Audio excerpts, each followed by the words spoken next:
Welcome once more to the Outcast Intellectual Podcast featuring MVP Chrislyn McFuckler, also known as Chrislyn McGettigan. Her real name is Chrislyn McGettigan. Don't look up Chrislyn McFuckler, but it also is funny to think of it as Chrislyn McFuckler. Anyway, today, funny enough, we were actually talking about like what the idea is, because it's kind of hard to say in just like an idea, right? Like there's like, oh, like man versus slave or whatever, but it's like, and god damn it, Facebook. It's like as soon as I start the video, it's like ding, ding. I'm lucky Slack is being quiet right now. It's popular. I guess so. That does tend to happen when you have a girlfriend, though. I guess so. Yeah. Fortunately, she's understanding that I'm not alive. But the point being, it is essentially like we know that people are individuals, right? But we also know that people are part of society. And I was just thinking like where that starts and where that ends. And it's interesting because just like psychology and sociology they're distinct fields, but they're also connected fields, right? Because sociology is the study of society, but society is the creation of individuals, which is psychology, so they necessarily inform the other. Yeah, like the big difference is sociology looks at groups of people and psychology looks at individuals. Right, but even then, it's when it comes to psychology, I forget what's the effect when you're perceived, your behavior changes. What's the name for that again? Well, if you don't remember it, it's whatever. Thanks for putting me on the spot. But yeah, that is a phenomenon. Okay, yeah, well, it doesn't matter what the name is, I guess. Observer effects? Okay, yeah. So it's a psychological element, right? But it's also a sociological element, because you can't have a change in behavior based on perception without there being others perceiving it, right? So that was the thing that was really interesting to me about it, because particularly these days, we have a lot of people that, they want to be able to be and identify and do this and do that because I want to do it, right? And when you consider that, it runs into an issue that, just to use one of many, the whole thing of like, oh, if somebody like identifies as a woman, then they should be able to act as one. Okay. But then you also run into like hard situations where there's like, okay, but if you identify as a woman and you're an athlete, and then you move into a female athletic field, which is to say female physiologically, not gender roles or whatever stuff, then where does that kind of run into each other? Because you could identify as a freaking man. It's not going to make your arm strength magically stronger. You know what I mean? Damn it. Just like identifying as a woman does not mean that the human skeleton of a man will go to the human skeleton of a woman and you develop a fucking uterus. You know what I mean? And this isn't me like attacking a given thing. It's focusing on in what cases do the intentions of an individual run into the actions of a citizen, so to speak. Yeah. And sort of how what I'm hearing too is like, how do these trends, for lack of a better word, of individuals impact the greater society as a whole? Right. Yeah. And how does society as a whole impact individuals too? Because it's like, fundamentally, for example, I was at a Barnes and Noble a few weeks back with my friend Chris, who was actually here on Tuesday. And well, not here, but on the podcast. He was here. And the cashier that was wearing what I think was a kilt. He didn't have the bag that's there, but it was tartan, I think is the name of the pattern. Yes, look at you, your plaid. Got you, bitch. And like my Chris was kind of thrown by it. I don't think he assumed that it was a kilt. I think he assumed that it was like a dress. And the guy had a beard and he was bald and stuff like that. So it's interesting because, like, for example, our buddy Connor Inch, who as far as we know, does not enjoy dressing up in women's clothing, wore a kilt for his wedding.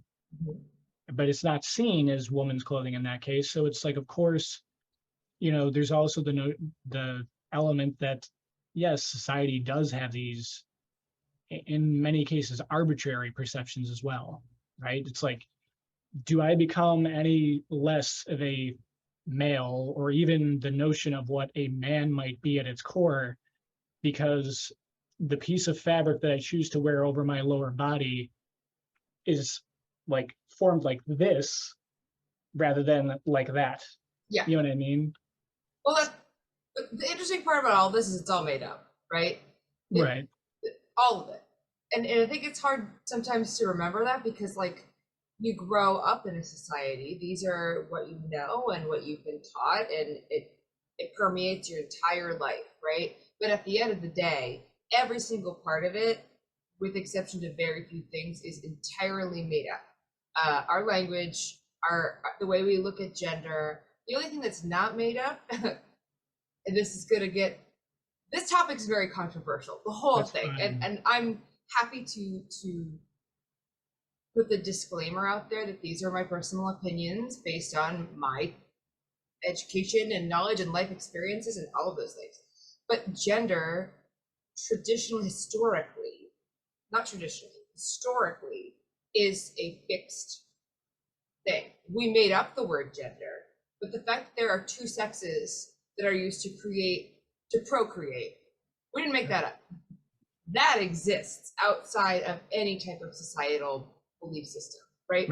And that's sort of a very interesting point for this particular subject, because it is one of the things we're discussing, right? Is gender identity, gender roles, how we perceive gender, and all of those things. So when you look at it and you're like, kilts, man or woman thing, it's a fucking cares, it's made up.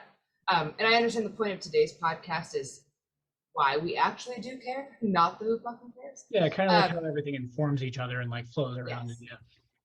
But the irony here, it's not lost on me, right? The irony here is not lost on me that like 99.99% of everything we're going to talk about was invented by humans and our culture. But like just one thing, you can't make that one up. And it is interesting to consider how all this stuff informs each other, because, for example, there are cases where people just make something up, and because they thought of something stupid, they moved in that direction and they did something that they never would have done if they only did what made sense, right? Right. Like, I mean, like, well now, like we didn't need to have airplanes. Oh, right. I mean, Yeah, like, great point. we didn't need to leave the continents that we were on, but we did that. So it's to an extent, there's like, okay, like there's even people just making things up, but then in the wonderfully chaotic human means of doing anything, something stupid became something, innovative, right? Which isn't to say that, people who came up with boats were dumb, but it's like we didn't need that to live, in many cases. Not that it never happens, but you get my point. Right. And just thinking of certain things that are biologically the case, but via like technology, we're almost making somewhat irrelevant. Which, I mean, funny enough, one of those things is the purpose of sex, because I mean, literally the only purpose of sex is to make more people.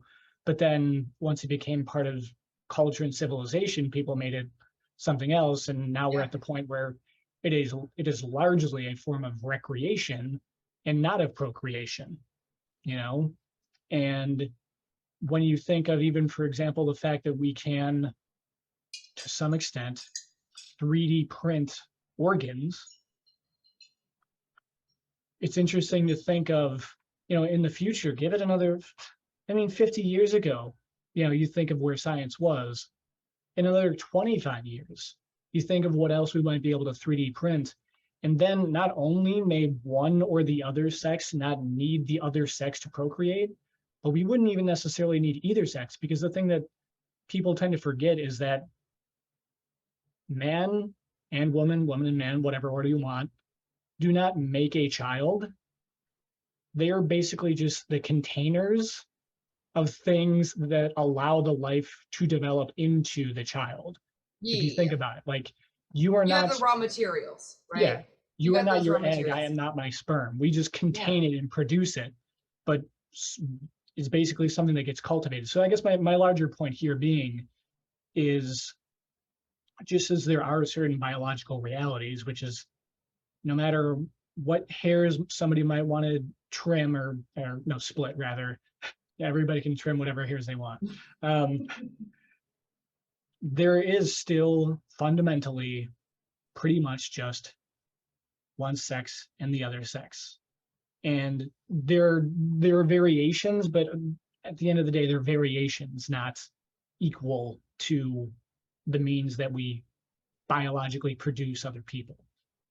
Well, this also like brings up a very interesting thought or like topic, right? Which is that if your body is is physiologically a male, but your brain is saying, no, you're not, you're a fucking female, which is what we hear reported in individuals that experience like gender dysmorphia, right? They're like, no, I've known my whole life I am not, like it doesn't fit in my body, right? We're talking 100% at this point about mental perception. Everything else physical, unless you are intersex, formerly known as like a hermaphrodite, we don't really use that term anymore. But what, we don't want to offend the hermaphrodites, so we need to say intersex now? I can't remember why that changed. First of all, I'm not as woke as I sound. Second of all, I do try to keep up just to be like respectful. But third of all, I know I'm never going to be able to. So fourth of all, I might know that we're saying intersex now, but I have no idea why. You can always be respectful. Somebody taking offense to what you say does not make you disrespectful.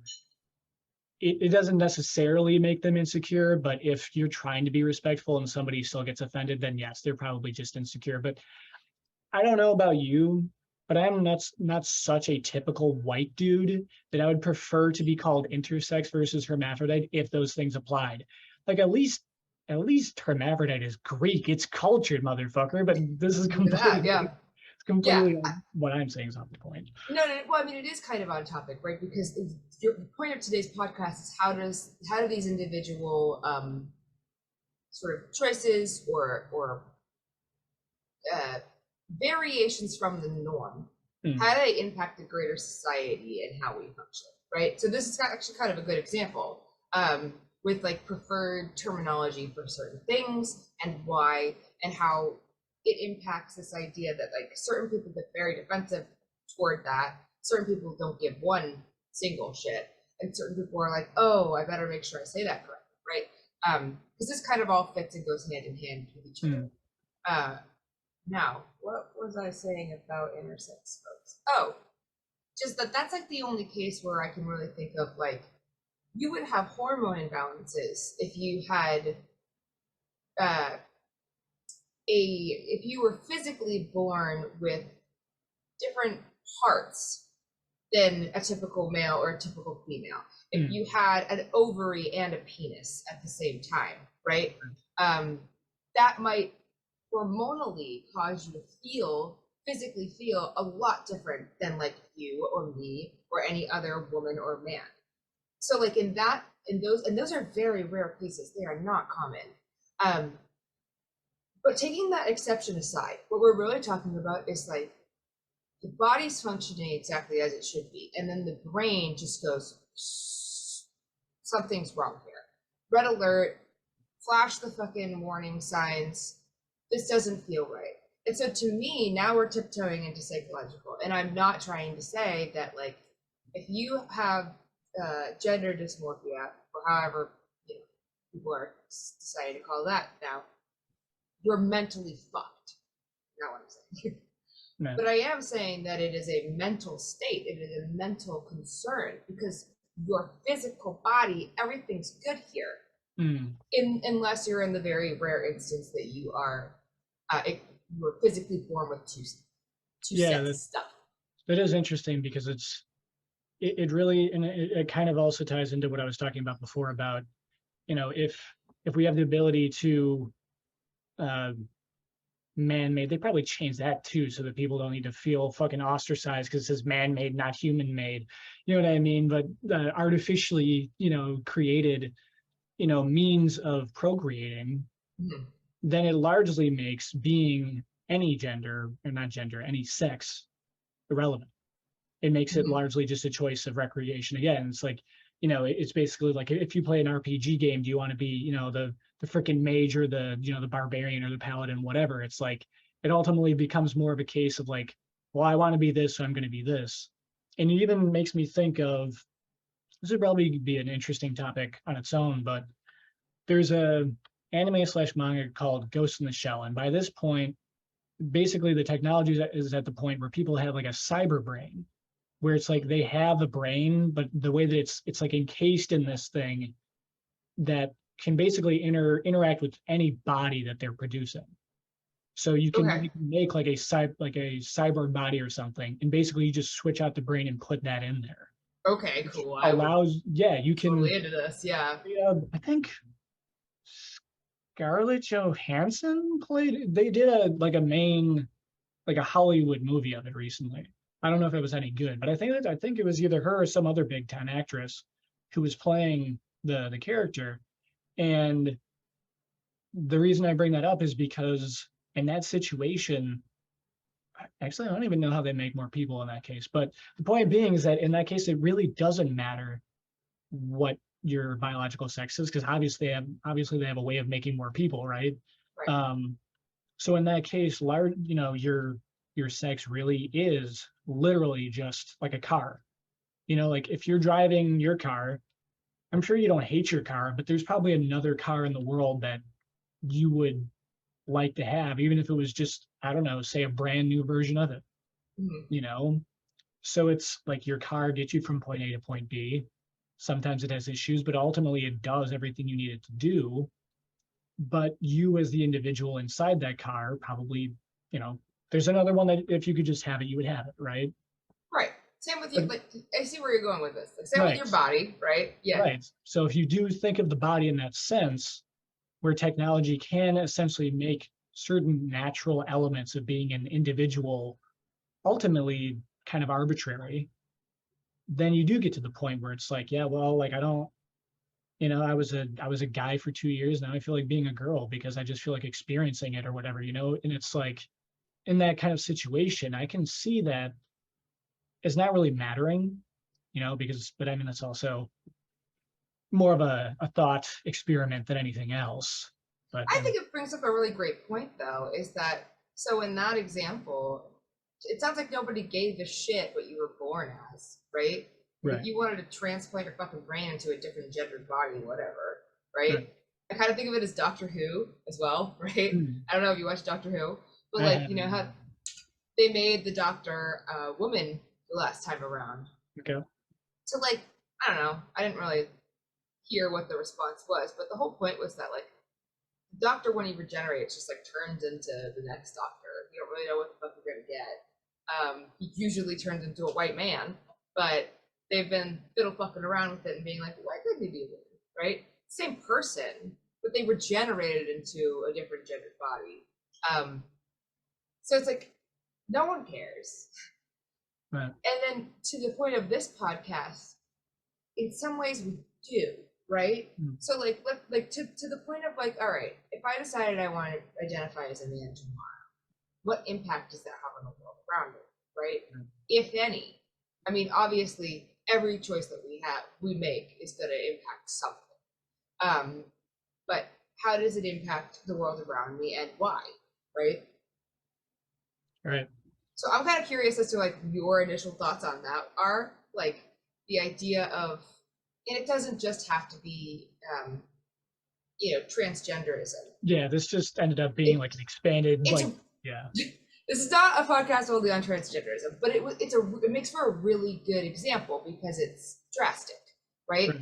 And because gender roles are very concrete. They're like an example of society where we usually know, oh, when you're born, you understand this is this, that is that, and things have been Yeah. recently challenged more than usual. So I think that's why gender roles sort of A good yeah, kind of are like a great example. yeah. But Yeah, yeah, and even just like, you know, the notion of like giving the child like the chance to like choose the gender and stuff like that, again, like comes back to like the element of like the hormones and stuff. But again, like this is more been just an example of what we're talking about than talking about it as the topic. So I guess like to think of it in the sense of like, for example, you think of people working a job so they can provide for themselves, right? But ultimately, to the individual, working a job is just a means to an end, usually. Totally. The end being a paycheck. Right.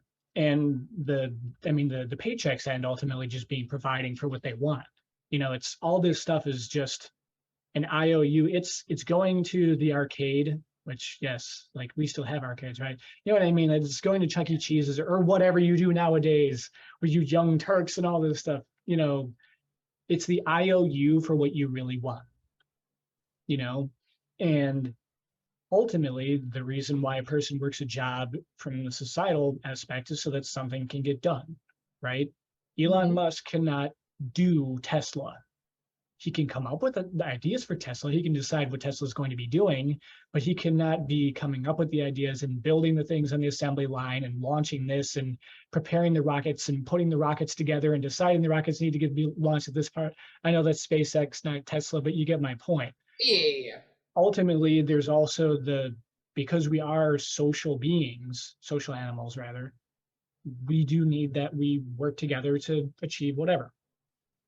And so you can't be entirely one or the other, which is why people thinking, well, I just want to be this, what business of yours is it to tell me what I should do? To a certain degree, that is true. But then to a certain degree, it necessarily is not true because, like you said, everything you do affects everything else as well. It is ultimately, it's your choice if you want to splurge and get a fancier car than you need.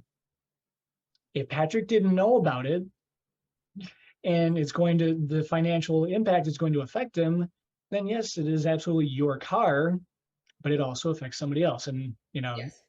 and if Patrick has seen this at some point, I'm not saying that she's planning this out for it. I'm just saying, No, he knows. But so for the example of the job, most people do not like the jobs that they have. No. They're not fulfilled by it. They don't feel like they're being paid enough, and so on. To an extent, sometimes people are just bitching, right? We know that. But also, there's a lot of ways in which that is also the case. But at the same time, you think of if somebody just wants to follow their passion, well, how often does that not actually work? You know what I mean? Like as much as people want to do the commercial version of it, the kids movie thing where it's like all you need to do is believe in yourself. Well, no, you don't just need to believe in yourself. You need to put in a shit ton of work too, and you need to network and you need to come up with this. It was something that we know better than most because we both had to do that. Yeah.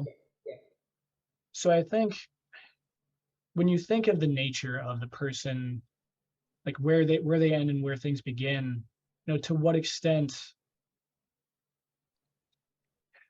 I guess when you think of the nature of people having to make up their own minds about what they want to do in their own lives, how do you, I guess, kind of ethically consider the notion of people doing something that is fulfilling to them, but also provides for, them and their family and such, versus, society ultimately needing somebody to scrub the floors.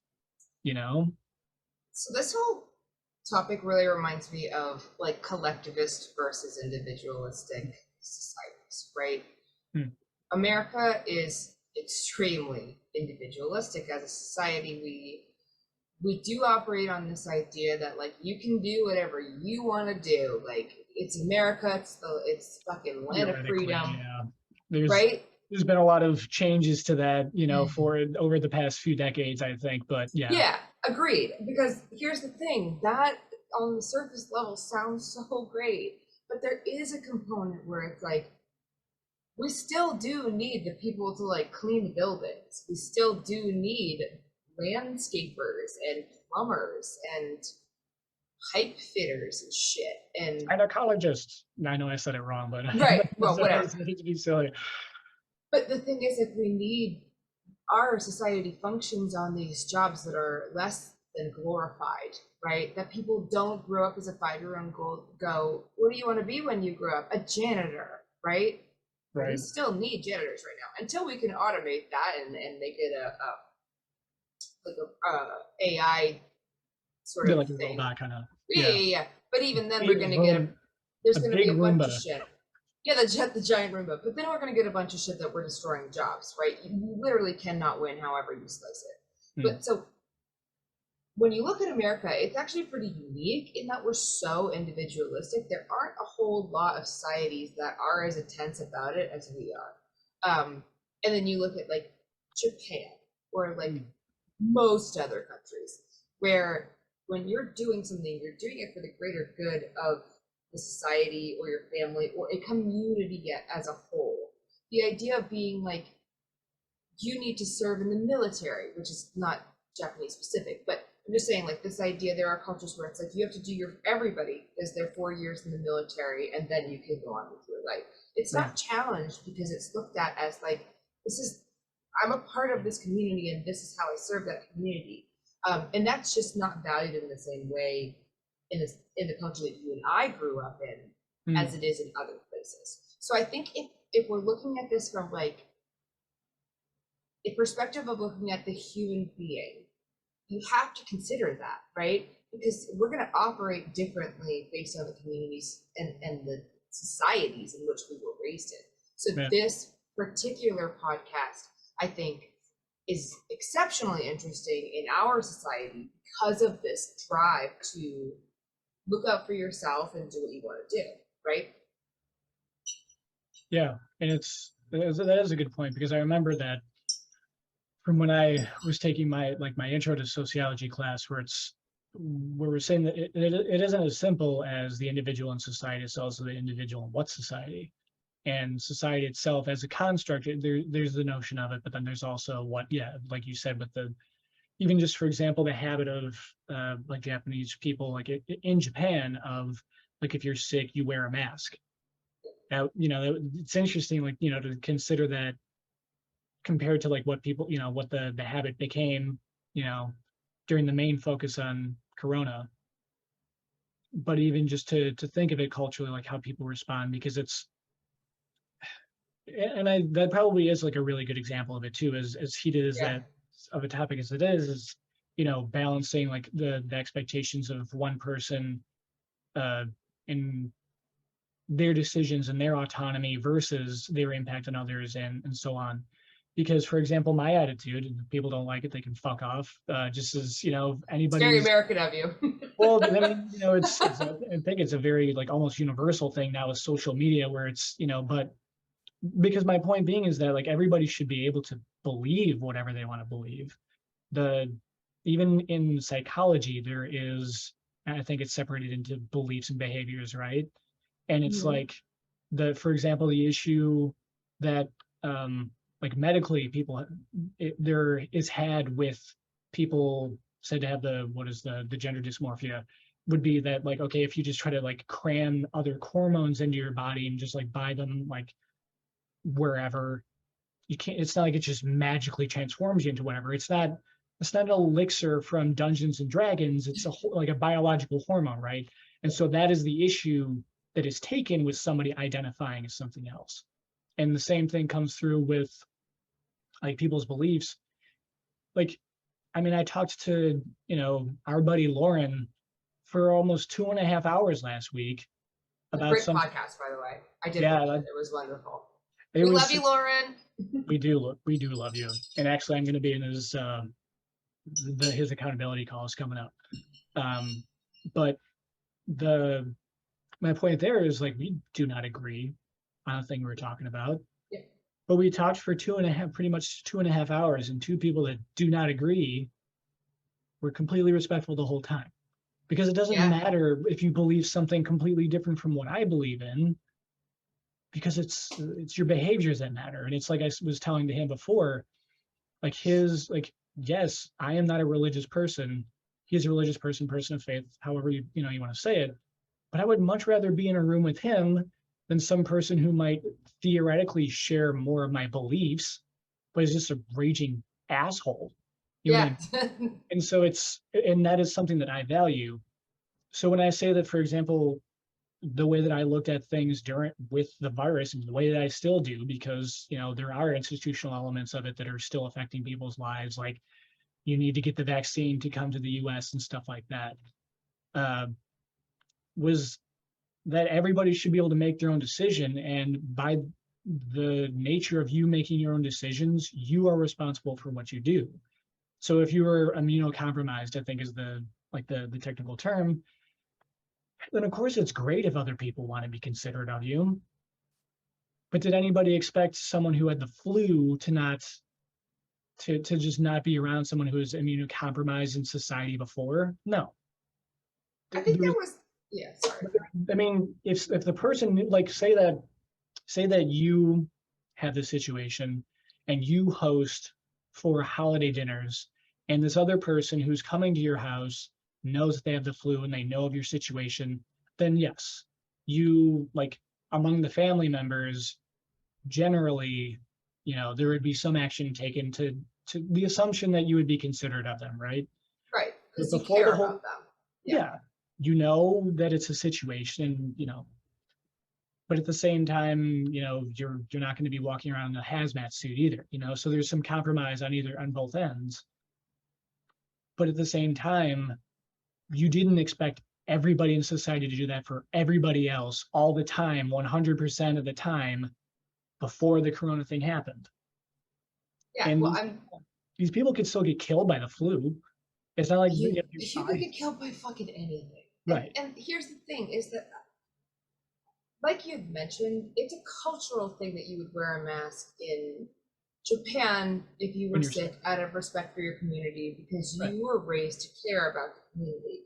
And it's not that we're raised not to care about the community, it's just that we've honed in. So, like, your community in America, where we're so individualistic, is more like your direct loved ones who, like you said, you would likely care enough to wear a mask if you had the flu and wanted to visit your grandma for the Christmas dinner, whatever the fuck it is.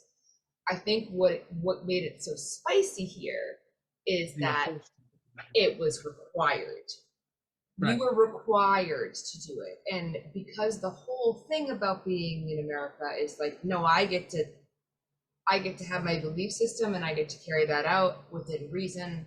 Can't just go murder a bunch of people, but like within reason, we're able to do that. You can't drink and drive, certain things like that. But Right. I'm sure there are plenty of people who think that should be their choices as well. Well, but that's the thing, is like, ultimately, where does the interplay come between all Yeah. that? Because if you're drinking and walking, you could still fall and break your neck, but it's not legal to drink and walk, as far Is as I'm it? aware. I mean, like, being drunk in public is like not. No, but I mean, like, Okay. just like, but there's also, like, if you're driving alone on a country road and a cop drives up and sees that you've been swerving, and they can still arrest you for drinking and driving when there's nobody else around, Yeah. Yeah. Whereas if you're walking alone, at night and you're drunk, maybe they would pick you up for it, but it's not like it is the same situation. And I think a big part of that is because you're not driving a giant battering ram around, right? Like, your impact on others is lessened. And of course, I gotta understand that, like, when you have something uncertain, like the whole virus situation was, and honestly always will be, because there's always going to be people that are trying to push this agenda or that agenda. It doesn't matter what the agenda is. People are inherently going to be opinionated about that in many cases. It really, like, how do you kind of deal with a situation like that in terms of the lack of knowledge of what's going on, and also the reality that, like, yeah, like, the most people who did get it did recover completely. There are people who got it and didn't recover completely, in the sense that, like, they never got their sense of smell back, or they now have, like, lung issues or whatever. And then there are people that, got it and died quickly thereafter. There are people who've gotten the vaccine and had no issues. There are people who've gotten it and like, they had aneurysms when they had no history of stuff like that. And then there are people, so there's the spectrum in all these cases. And when you're in a position to make decisions related to other individuals, I think it's almost impossible for it to be simple because there's multiple perspectives on it, right? Yeah. So I guess the case like largely, and again, like I don't mention Corona to be a topical thing. I mention it because it is a good example of it, just like, transgender or Yes. whatever. I think the reason these are good examples is kind of related to why they're such spicy subjects, right? Because what it really comes down to is like individual choice and freedom and the impact on society that has. Right. So like with the coronavirus, like your choices had an impact on the larger society. And being from that society that we're in, where we have less of a focus on the greater good, on like the whole group, it gets a lot trickier. Like I'm sure this would be a really different podcast episode if we were talking from Japan or from another country that was collecting Maybe this. it's interesting to even think of that. Like, how would somebody develop differently, or how much would they develop differently if they're from a different society? Because Yeah, you can never know because you can't just go back in time and record the original timeline and right. Well, yeah, like so, I'm thinking of who the fuck said it? You're gonna laugh at me, but like the famous quote: "Ask not what your country can do for you, JFK, but yeah, what you can do for your country." right, Right? That's a question we don't think about a fuck ton these days. Like, right, what can I do for my country? I think people are more focused right now on like, what can I do for carbon emissions? What can I do for clean energy? Or like, those are like kind of the same thing. But you know what I mean? Like, there's more of a focus on, I don't know, initiatives than it right. is on like, because America. We have our own very weird nationalism here where we're like, let's pledge allegiance to the flag every day. But like, we don't, it's kind of weird to me when you think about it, right? How we are so proud of being Americans in general as a whole. We love flags everywhere. If you kneel at the national anthem, you're basically like the biggest piece of shit that's ever lived. According to But some groups, yeah, but we also don't focus on like what can I do to help my country. I guess if you're going into the military, that might be a different perspective, and like maybe that is what your thought was, is that like I'm going to serve in the military to like serve my country. I want to serve my country, but it's definitely not the norm. It's right. not the overarching theme of society to do that. It's usually an afterthought, if anything. Like I can't tell you the last time I made a decision based on whether or not it would serve my country, right? Right. And even in more communal societies like Japan, they are thinking about how it affects like each other. But as Mm-hmm. far as I'm aware, there isn't so much that the nationalist identity as there used to be. And I think part of that is also just kind of the globalization of the entire world because of how it's connected with like the internet and stuff like that. Yeah, yeah. But it's funny, once again, I think that I mean the most defining thing about human beings is how our minds produce technology and how that technology impacts our lives.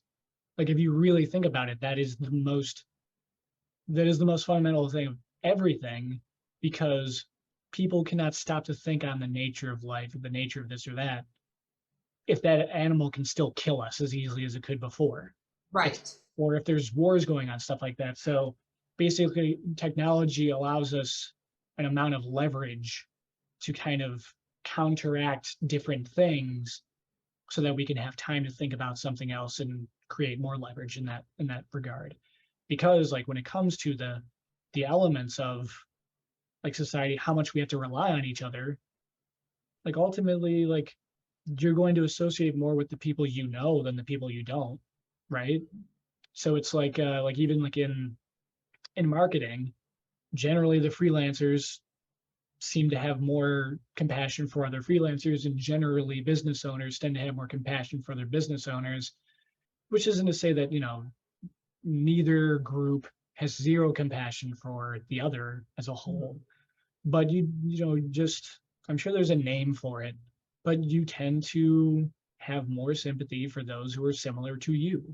Well, we find a lot of us versus them and not, it doesn't even have to be Particularly these days. Yeah. us versus them sounds very intense when you say it out loud, but like our brains are always looking, like, as much as sometimes I hate my brain, the human brain is always looking for ways to become more efficient, right? And so one of the ways we do that is by categorizing, and it's very easy to categorize us versus them.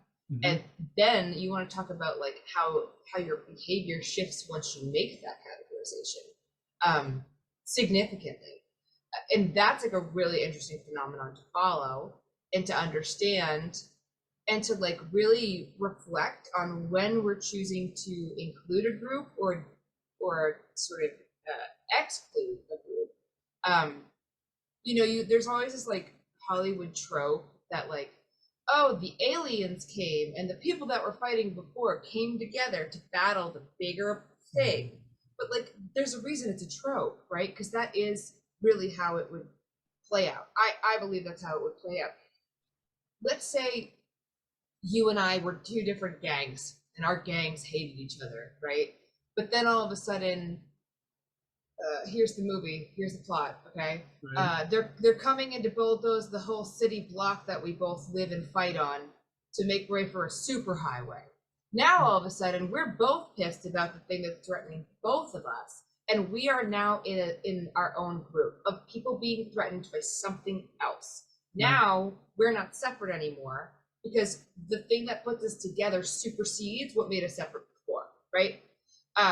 So it's constantly shifting, and I feel like this is evident with like racial issues with race. Like, for example, when, and this is kind of the opposite of what I just said, do you remember all the pussy hats with the Women's March?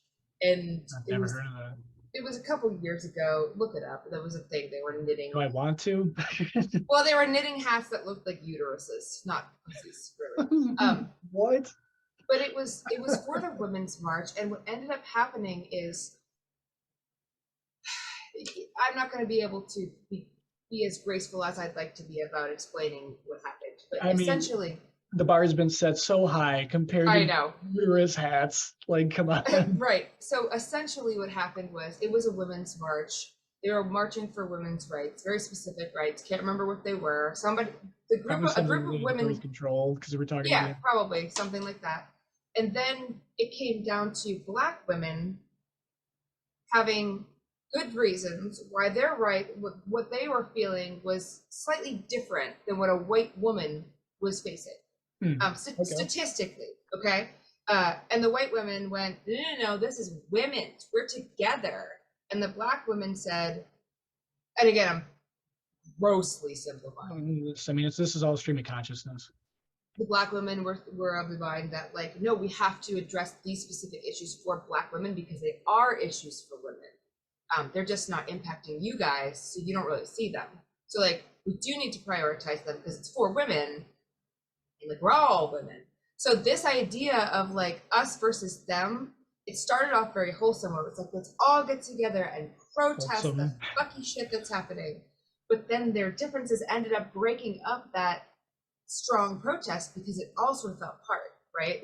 But even in that case, you have the notion of, okay, in this case, like, again, like I have even less knowledge of the situation, so obviously I'm going to be able to speak to it, I'm going to say less intelligently, but with less context.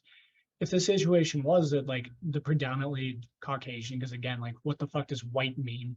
Because it's like, I was like, well, it used to mean like you could be from Germany or Italy or fucking wherever else, and like that meant a whole lot. But just, it was pretty much people of one skin color saying that this affects all of us. Then it isn't even.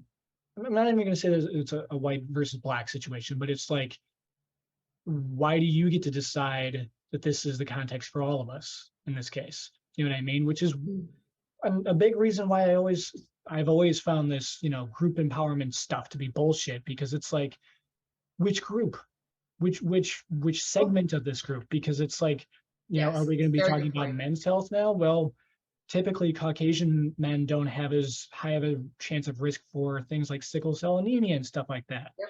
And so, okay, well, if you want to not be discriminating, as so-called, in different cases, at what point does discrimination simply become being aware of what is actually going on. And if you have, for example, Black women who are culturally, well, not Black women, Black Americans, because again, like we've said, it's going to change from one place to the other. Yes. And probably even honestly, like Black women of a given income compared to Black women of another Yes. income. Yes. You're always going to have these different segments. And so there's no such thing as women.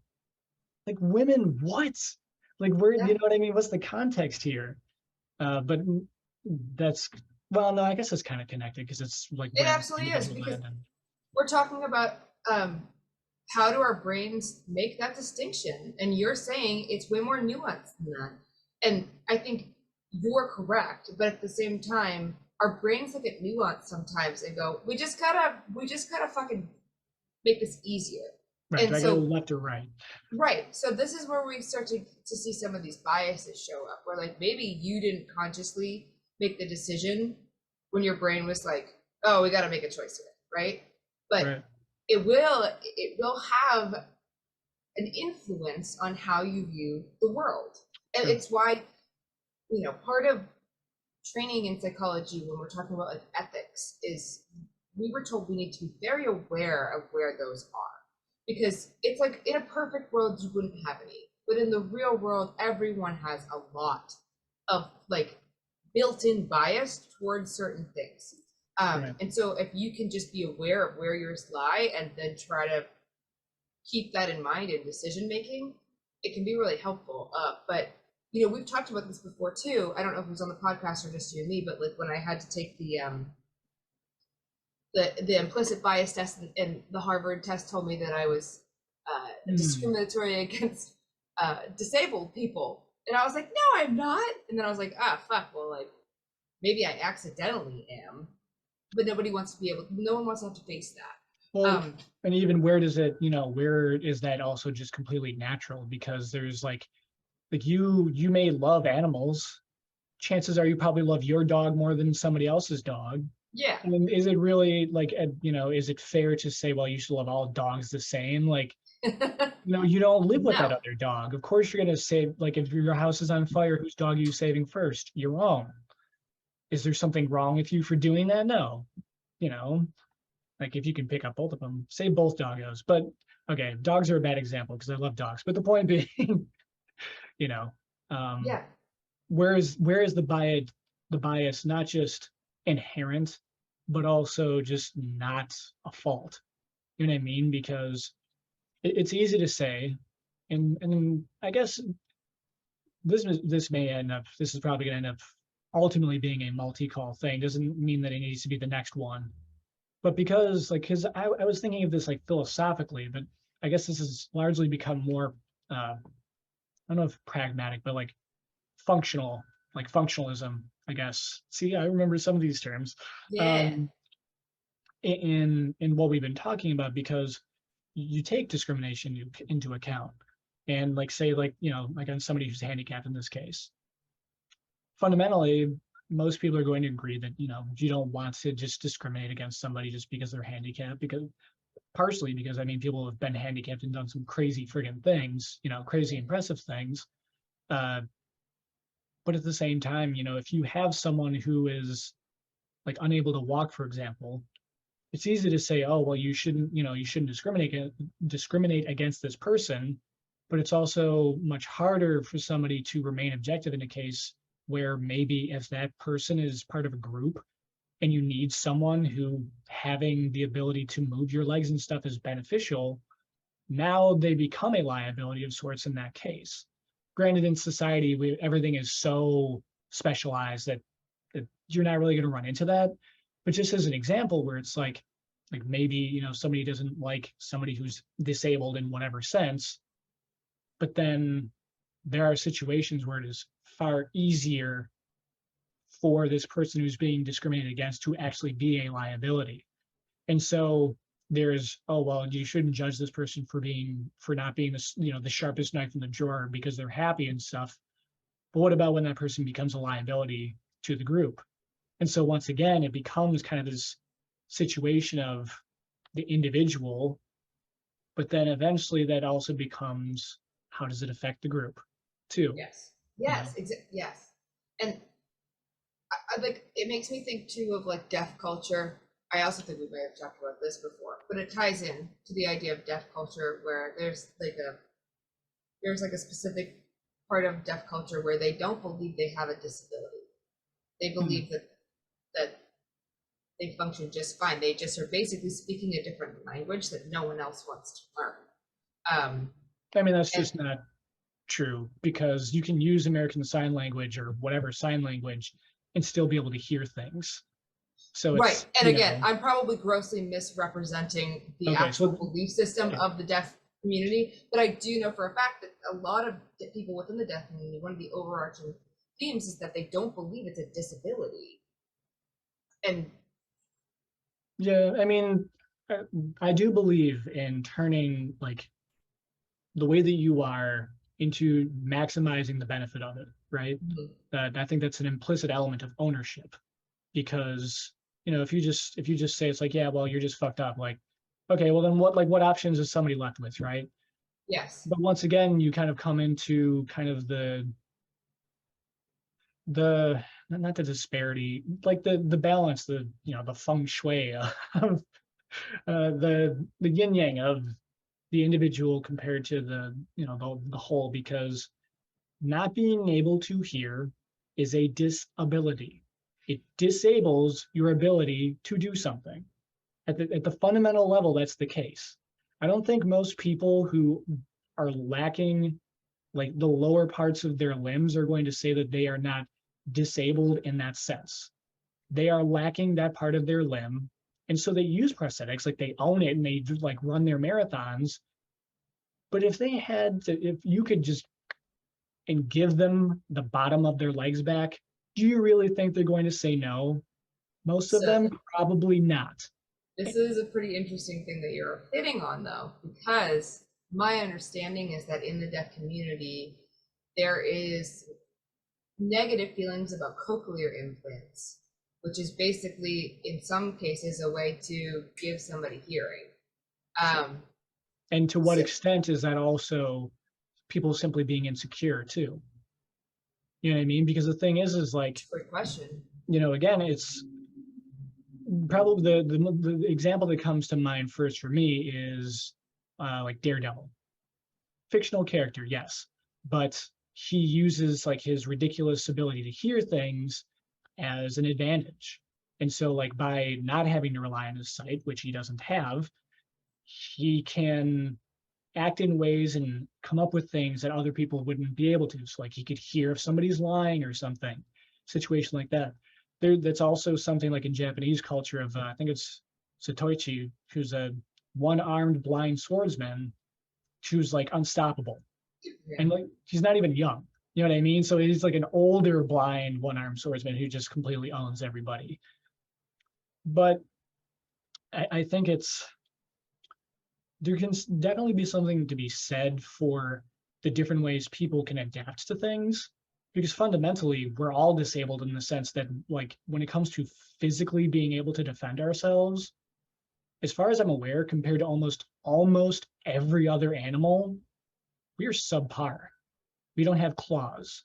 We don't have as much strength as some, like even gorillas, which are, related to us in a certain sense, in being primates. So we're all disabled in that sense too. If I could like freaking have Wolverine claws come out of my goddamn body, you bet your ass that I would opt to be able to do that. Yeah, But but I can't. you got a brain that is able to Right. outsmart the brawn. Right. But I guess my point here is that like that's only beneficial because we created the context. If we weren't at least able enough to survive and use that brain, it wouldn't have mattered how smart we were. Yeah, true. Just as like people who, to bring it back to what you're talking about, who see themselves as simply being different, to well the to address what you're talking about, which you've already admitted, is like you have whatever understanding you have of it.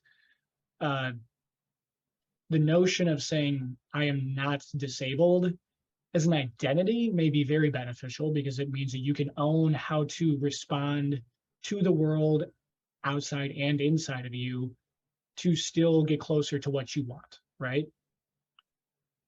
But there is a huge difference between that and saying that it is simply not the case. A good example, I think, is like the body positivity thing. Mhm. No, you shouldn't hate your body simply because your body fat percentage is X compared to Y.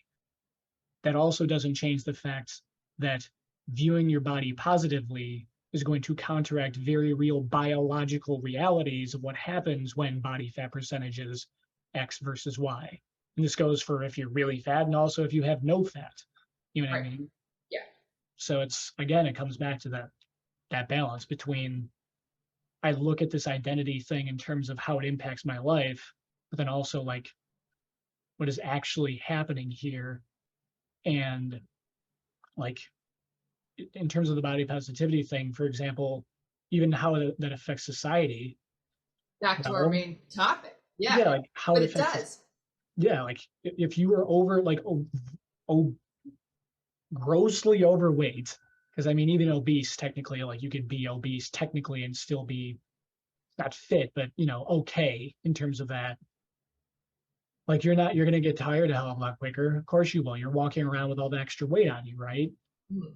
So theoretically, that's your choice. But if now you can't stand at your job, or you're expecting your job to make concessions because you can't stand, well, is your job discriminating because it's not hiring obese people? Well, the job is to do this.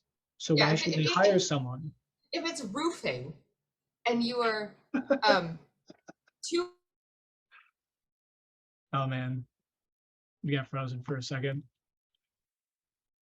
I think I think technology is also laughing at what you're talking about. This is the first time this has happened on the podcast. Hopefully she'll be able to come back. Um, yeah, if you're roofing, then she's probably freaking out too. If you're roofing and you're obese, it's probably not going to line up too well. And you wouldn't expect people to just be okay with, you be weighing 300 pounds and trying to climb up the ladders and stuff like that. Kristen's messaging me now. What happened? Ran into a problem. Yeah, she got the blue screen of death. Well, I'm sorry, Kristen. Blue screen of death. No. I have to keep this going. But I'll also tie it up quickly. Largely, what it comes back to is ultimately, how do you see yourself in the sense of like you can choose to see things differently and change your life, right? And value things differently. And to an extent, it is all about like what you want, right? But it is also about how it affects others. You aren't obligated. Um, you're not obligated to see things differently, but nothing you do happens in a vacuum. And so I think I don't know if the next call we have together will necessarily have to be about this, um, but we will definitely do a follow-up call on it because I don't feel like we were able to talk about everything. I think there were even the initial idea I mentioned to Chrislyn, we didn't even talk about like when we were first talking about what this episode would be about. But for now, I will leave you at that. I think a lot of this is more just the observation of it than me having to give you like a huge summary at the end. But either way, this was once more the Outcast Intellectual, which is to say the Outcast Intellectual Podcast. And I shall see you next time, old sport. And remember, I forgot.